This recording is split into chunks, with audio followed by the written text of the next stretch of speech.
That really wasn't who she actually is or was. She became whoever people wanted her to be. What people thought of her became her identity. Hi everyone! Thank you for watching. By law, I have to tell you that this is for entertainment purposes only. All videos are property of Psychic Liz Cross, LLC. Thank you. Welcome, everybody. It's Mr. Reality and Psychic Medium Liz Cross. Liz, how are you doing? I am getting better. Thank you. How are you? I am great. What did you do for Marilyn Monroe's 100th birthday this week? I had no idea. What did you do? Well, not much, but I wanted to see if we could talk to Marilyn Monroe. We probed her before, but it's her birthday, so I thought, why not bring her in and see what she did for hers? Okay, yeah, sure. Why not? Is she incarnated now? No. What does she look like? As stunning as she was when she was here on the earth plane. Very shiny hair, perfect makeup, just beautiful. And so she grew up a lot of through the foster care system in California.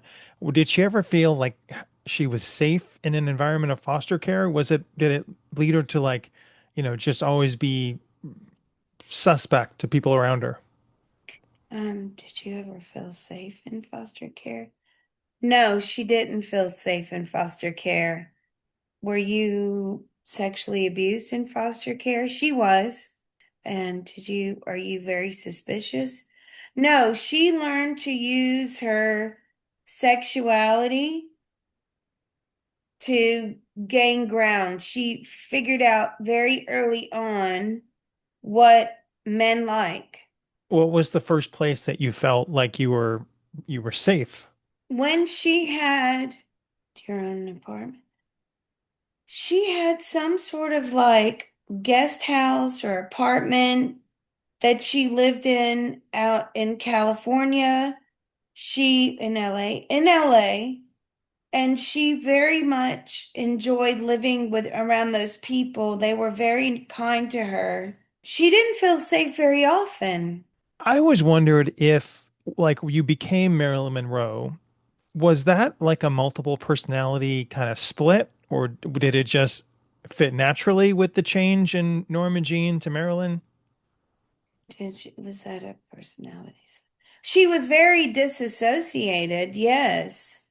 That really wasn't who she actually is or was.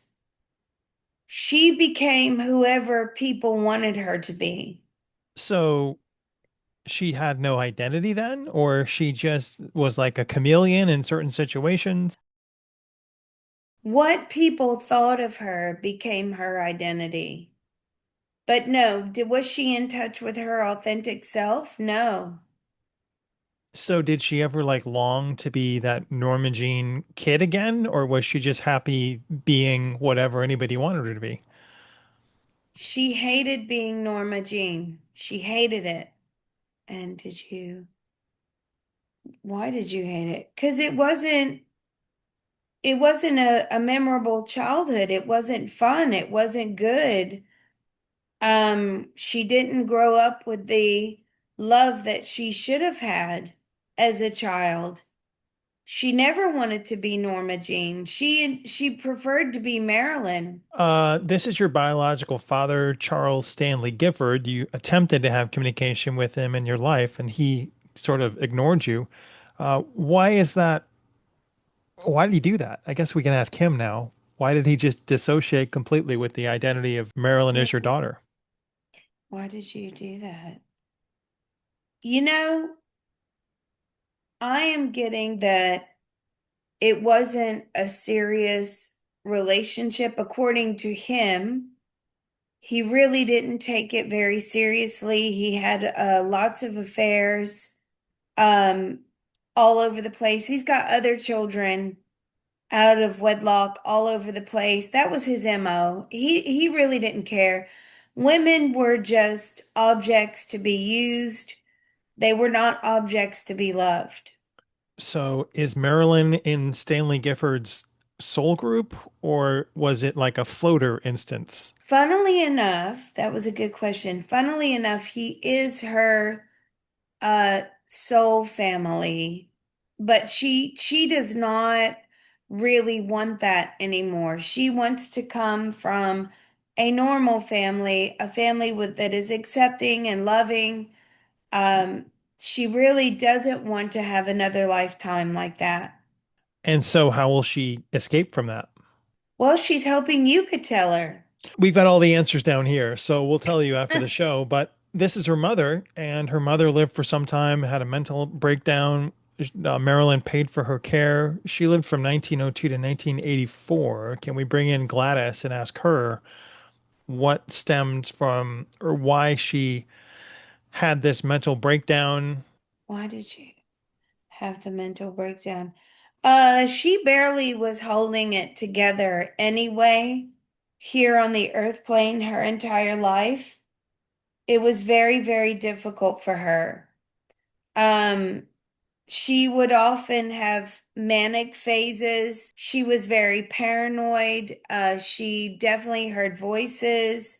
She would have very psychotic episodes. So, from Marilyn's point of view, what's the relationship now with Gladys and with Stanley in the afterlife? You know, it really isn't that close. It's just like these are the people in the soul family that are going to bring me into this world. That's about it. They're not close like a normal soul family. Well, what is normal? But a lot of times when I do readings, the mom is standing there or the dad is standing there from the other side, and they're so happy to speak to the person receiving the reading. And, they're all so filled with love and joy, and we all can't wait to see one another. That is not her relationship with these two people. It's a vessel and a way to come into the earth plane, but they are very, very independent. And that has been the case for many lifetimes. She has been abandoned in quite a few lifetimes and raised by random souls, nothing that ever sticks. Like she doesn't have the same family that raised her in each and every lifetime. She seems to just go through different groups of souls to come in, but she's very independent. She's very isolated as a soul. So, what was that crossing over experience like with your father still alive that you were not close to, with your mother still alive that you weren't close to? Who met you, and what were the circumstances surrounding, your crossing back over? Who met you? A great grandmother was there to greet her. She did not know this grandmother. This grandmother was from her mother's side.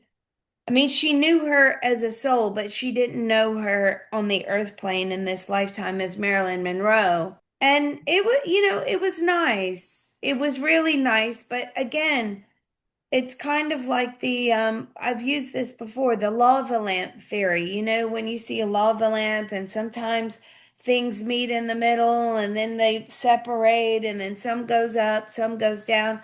She hasn't had a lifetime with that great grandmother in quite some time, many, many hundreds of years.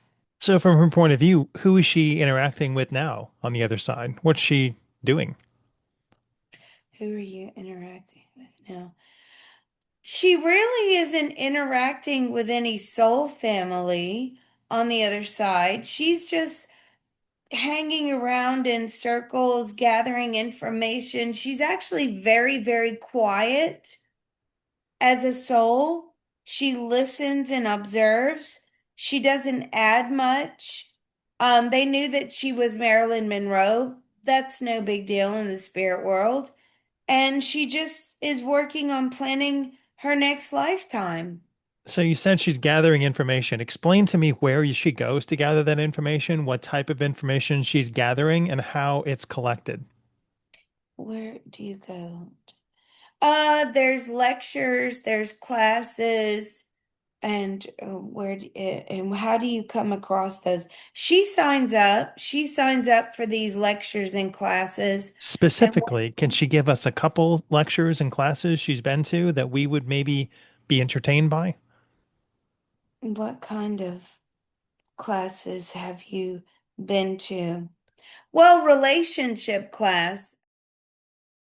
on a soul level, she does not trust to have these permanent, really intense relationships with other souls. And Right. that is something that she really needs to grasp here on the earth plane, but her soul is very, very reluctant to do that. So she does go through, you know, these classes that are explaining, like, these are the types of things you can put in your relationships on the earth plane. You can have really loving relationships, you can have abusive relationship. We've been there, done that, she said.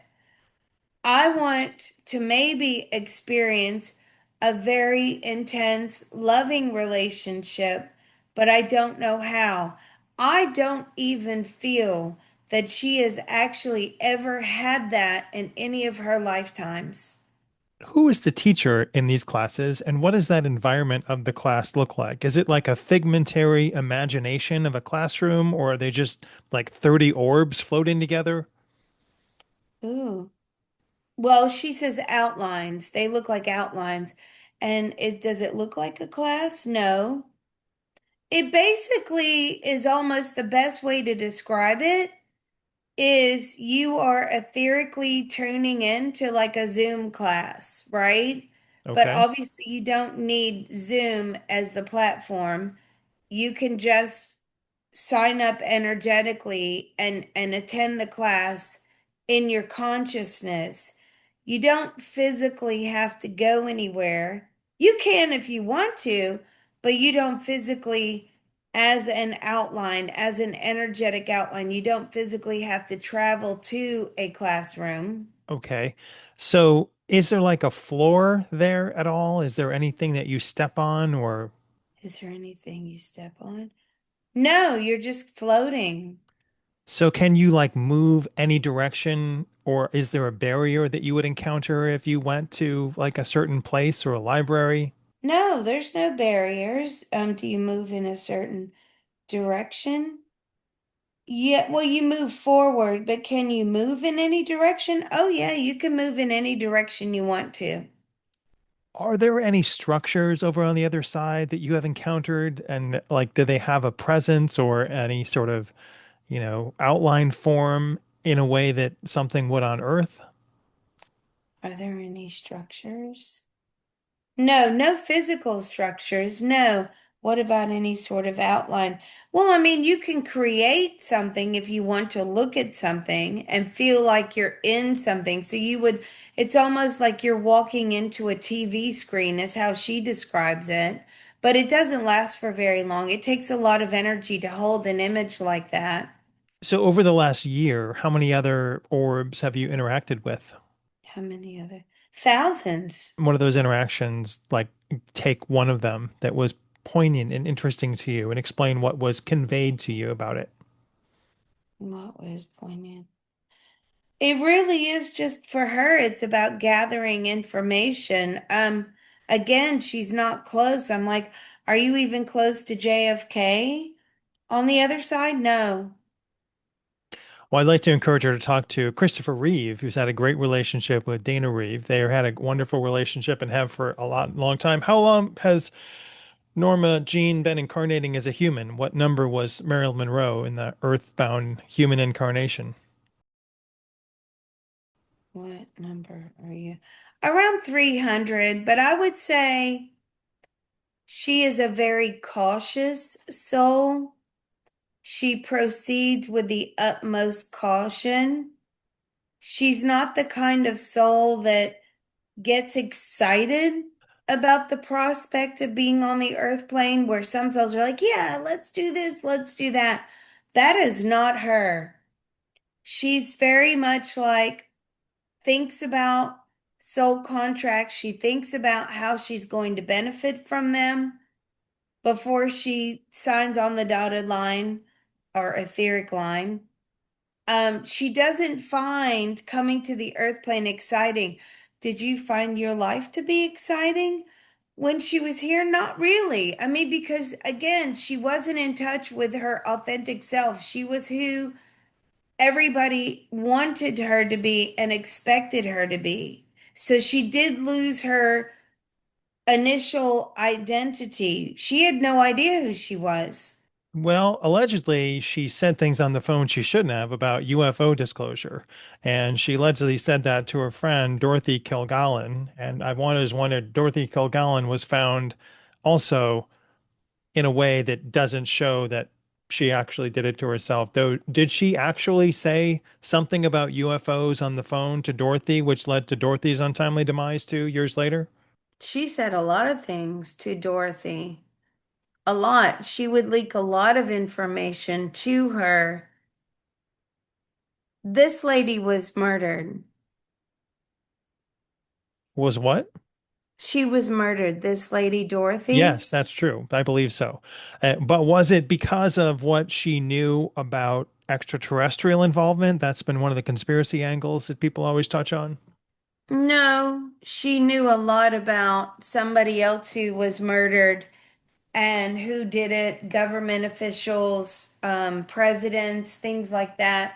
She knew a lot of information because apparently she was the go-to person when some scandal was happening, something corrupt was happening, people would get in touch with this lady, Dorothy.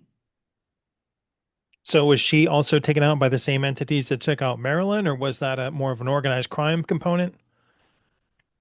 Not the same exact entity, but the CIA. What's their intertwine like now on the other side? Again, just, Marilyn doesn't really get close to anybody on the other side. I mean, people or souls are just there. She's not, she doesn't find this process very exciting at all. What's she planning for her next incarnation? What are you planning in your next? She's planning to come back to be a star. She quite likes that. She says it's the easy life. It's easy to make a lot of money very quickly, and that is what she knows. I hope she doesn't fall prey to addiction again and having all of these dangerous affairs. Now, she finds that funny when I said that. She's laughing. Why is she laughing? Why is that funny? Because we look at them as dangerous here on the earth plane. Her point of view is that it's nothing. It was just it is what it is. She wasn't actually emotionally attached to these people. She says, I was an opportunist. I did what I could to gain notoriety, gain popularity, to be roaming around in very um, you know, private circles, wealthy circles.